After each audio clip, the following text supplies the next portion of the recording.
I wanted to talk about these Pharrell Williams Timberland boots that everyone is screaming and shouting about, and people are up in arms about it. So, kind of quick summary about what's going on here. So essentially, Pharrell Williams, and this was a while ago actually, he made this Louis Vuitton 6-inch boot in collaboration with Timberland. It has 18 karat gold hardware on the shoe. Apparently only 50 were made, and each is going for approximately $85,000. Very hard to get. They've been going absolutely insane on the resale market. They've been, people have been paying an arm and a leg, literally, for them on the resale market. And really, people are just like up in arms about what does this mean for luxury? What does this mean in terms of, a cultural commentary of where fashion is right now? And I thought it was very interesting. The first thing I wanted to do though is kind of actually look through the images, because people might not know this, but the reason why the shoes are so expensive is they actually come with their own trunk. And I think considering they do come with a trunk and how expensive trunks are from luxury brands, I think it makes sense why it's that expensive, to be honest. I don't think there's anything wrong.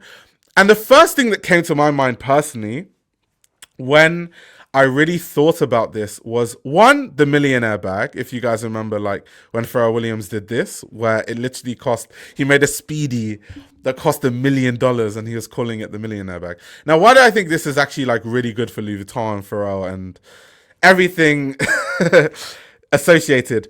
It's good marketing. Even if, like, how much realistically is Louis Vuitton going to make out of it? 85K, they're making 50. It's not that much money compared to how much money they make from, accessories that everyone buys. The reason why it makes sense for them to do this is it's very good marketing. Everyone is talking about it. I'm talking about it now. And when I think about marketing, I think that more brands should kind of, maybe not adopt it in this way, but kind of find ways to create levels of intrigue in terms of their brand. Someone I think, and it hurts me to say this, but someone I think is really good at this is Kim Kardashian. Kim Kardashian with Skims is so good at this. Whether she's making a bra that has piercings in it, or she's making a face weird thing, or she's just always doing weird things where people are always talking about Skims, and it keeps, Skims in the news cycle constantly. And why I really started to think about this was very recently, I posted this on Twitter, which was talking about Maximilian Davis. So to read it, I said, I find it so strange that when people talk about iconic black designers currently doing their thing, people never mention Maximilian Davis. He's been so consistent at Ferragamo. I'm trying to put my finger on why he isn't championed more. So obviously I was just like talking about Maximilian Davis and how like I really like his work, and like I don't really see a lot of people talking about him. And to be honest, there's so many comments that got like 137,000 views on Twitter. So many people actually said they don't even know who Maximilian Davis is. So many people are like, oh my God, thank you for like putting me on. I didn't even know who Maximilian Davis was. And I was like, what? Am I like that deep into fashion? Like, I thought everyone knew who Maximilian Davis was. He's literally the creative director of Ferragamo. When I say everyone, I mean like fashion people, not like the everyday person. And so it seems that Ferragamo is really struggling to be in the news cycle, and that's why people don't know who Maximilian Davis is. People don't really talk about Ferragamo, even though I think the clothing is really good. Obviously, that's subjective, but I personally think the clothing is really good. So when you have, Pharrell making these kind of millionaire speedies and doing all this sort of stuff, I think it's good marketing, because I think it's a very, good and strong way, an interesting way to kind of keep your brand mentioned in the news cycle. So that's something that I really wanted to mention. But let's actually look at what this comes with. Says a highlight of the Fall-Winter 24 men's collection designed by Pharrell Williams.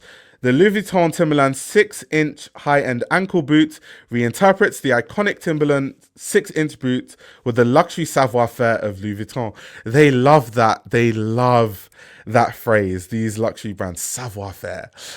Anyway, reading on, It says, this exceptional piece, part of a limited numbered edition of just 50 pairs, is made to order in Italy from the house's emblematic monogram grained calf leather.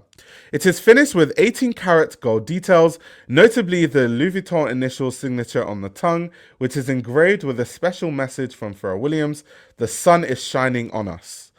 Epitomizing the American workwear spirit of both Timberland and the Louis Vuitton Fall-Winter 24 men's collection, the model bears a leather label embossed with the signature of the collaboration.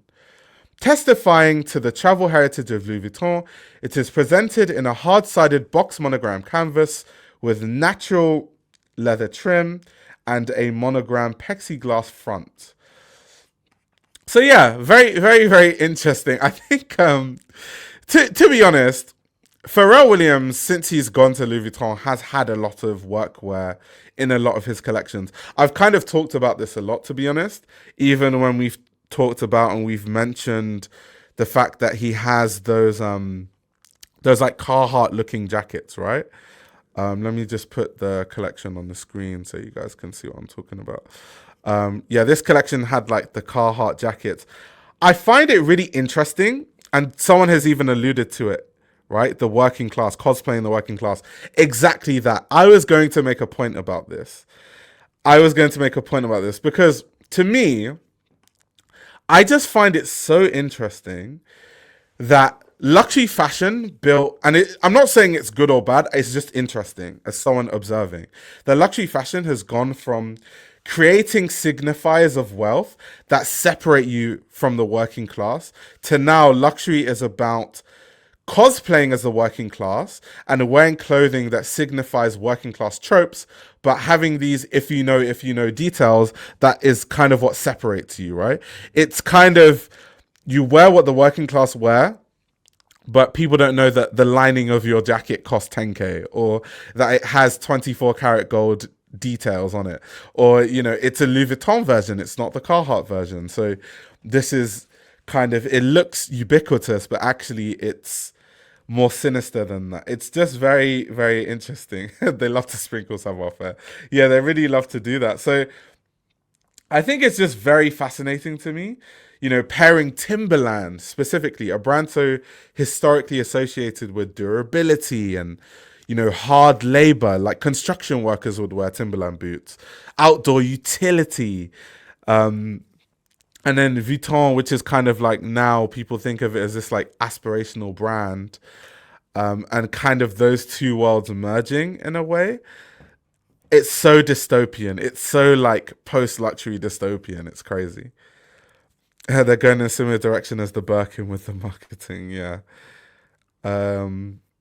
Someone said there's a lot of luxury fashion trends that stem from the ground nowadays. Yeah, 100%. 100%. But I think, so the thing about, let's say, luxury fashion and workwear, what's weird about it is the reason why workwear is because it has utility. And a lot of when luxury brands make these products that are inspired by workwear, they take the utility away from it and they remove the function. Like if you're wearing a Timberland boot that, you spent $85,000 on, you're not going to wear it a lot. There's no utility to it. It has 18 karat gold details on it. It's like you don't want to scratch your really expensive leather. So it kind of beats the point of it being a workwear boot.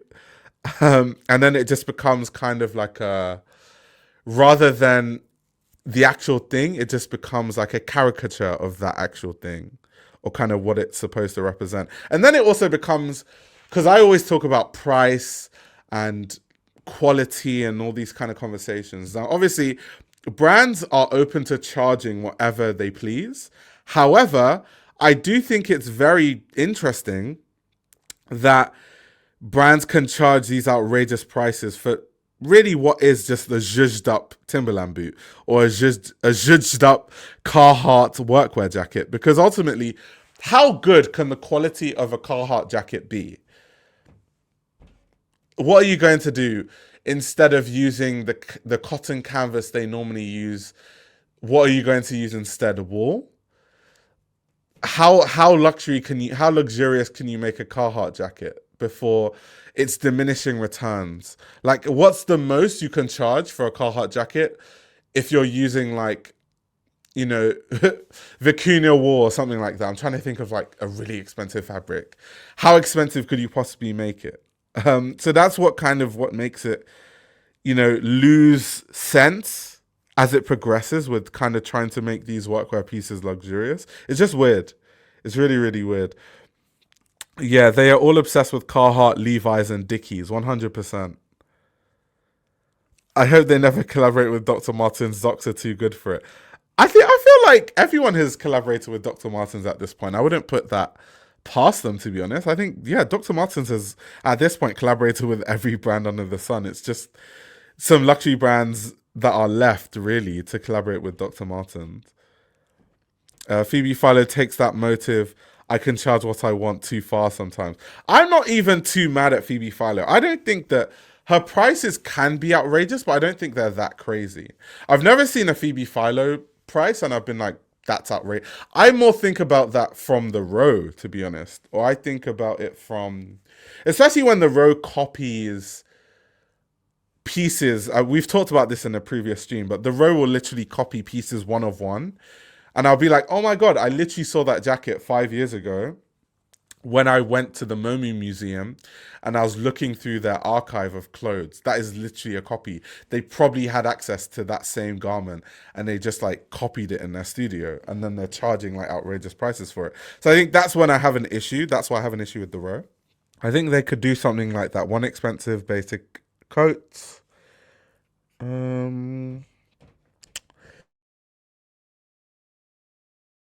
So you guys watching, do you guys like when brands, this is something that Demna used to do a lot of the time, right?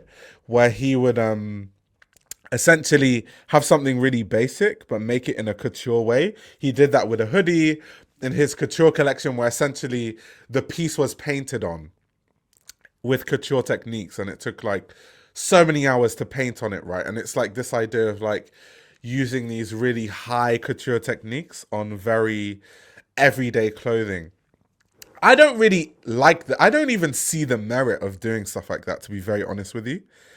I almost find it a waste of time. Um, but yeah, let me know what you guys think. I'm curious to know what you guys think about that sort of stuff in the chat.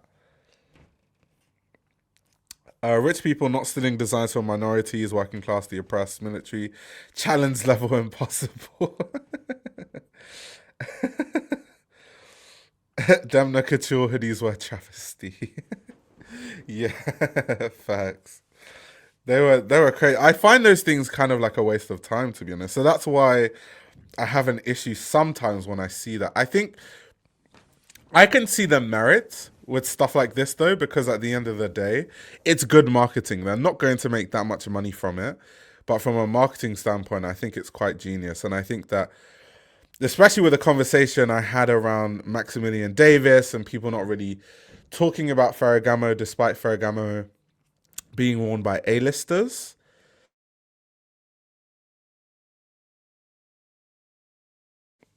Ferragamo being worn by A-listers. I think it's very important that brands have a marketing strategy that allows them to be part of the media cycle, in a sense. Have some more pictures, close-ups of the boots. What does it say? Limited edition, Italian leather. Okay, made in Italy. And I know some of the people that buy this, like, there's going to be someone that buys it, maybe some, like, I don't know, whoever, and they're going to be insufferable. They're like, you guys have Timberland boots, but you guys don't have that made in Italy, though. Like, I am not looking forward to those people with those videos on TikTok. Like, those people are insufferable.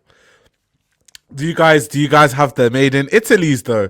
Yeah, this is definitely J Balvin court. 100%. You guys don't have the made in Italy's though. You've got the eyelets with the 18 karat gold.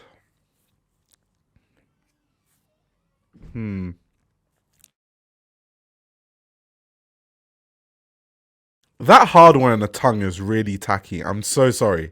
Obviously, it's subjective, but geez, that looks terrible. Okay, you've even got on the lace tips. So it's cool. I would prefer to see that happen more in fabric manipulation, like trompe-l'oeil effects, rather than a painted blazer that took 70 hours or whatever. Yeah, exactly. Totally agreed. Totally agreed. Totally agreed. Because there's more innovation that comes through the fabric manipulation than just like painting for hours on a hoodie. Um, yeah, I'm totally with you on that one. I'm totally with you. Yeah, made in Italy. It was made probably by an underage Chinese kid. Yeah, I mean, we've spoken about, and this is funny because Louis Vuitton is LVMH, and we've seen with a lot of other LVMH brands, not necessarily Louis Vuitton yet, but the evidence we've seen against the likes of Dior, for example, and the factories that they use in Italy. So, made in Italy is not really the big flex that people think it is.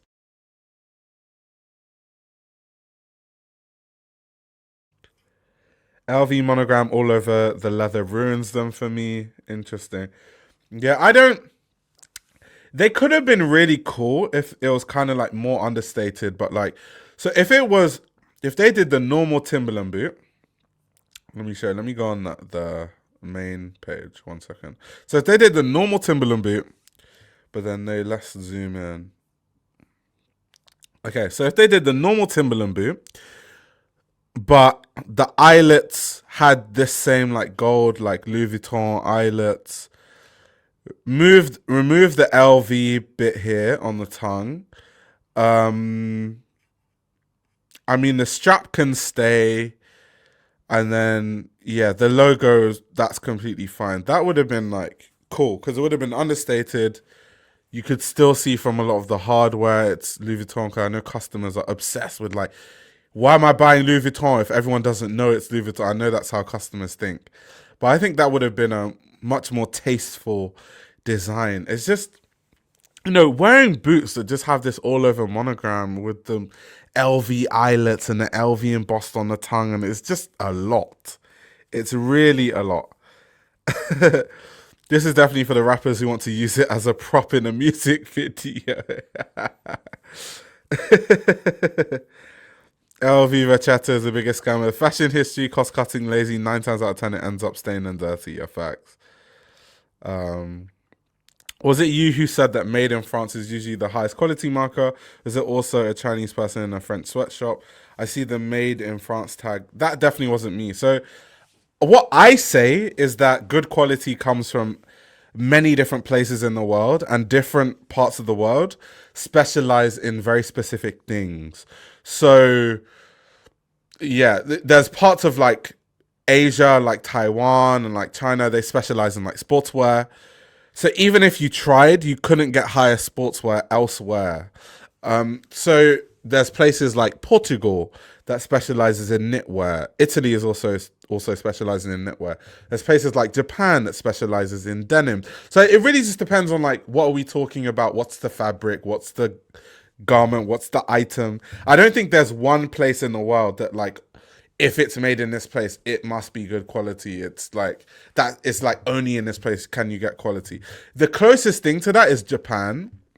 But even in Japan, there are varying levels of quality, and there are countries that make better quality things than in Japan. So if we're talking about denim, some of the best denim in the world comes from Japan. But then if we're talking about knitwear, you could probably get high quality knitwear in Italy or Portugal than Japan. So once again, it just depends, what are we talking about. There's no like one size fits all when it comes to that. So yeah, I don't think I ever would have said that made in France is usually the highest quality marker. I don't believe that. But yeah, anyway, that is the conversation around Pharrell Williams, Louis Vuitton, the Timberland boot, and why I think it's really good marketing for the brand.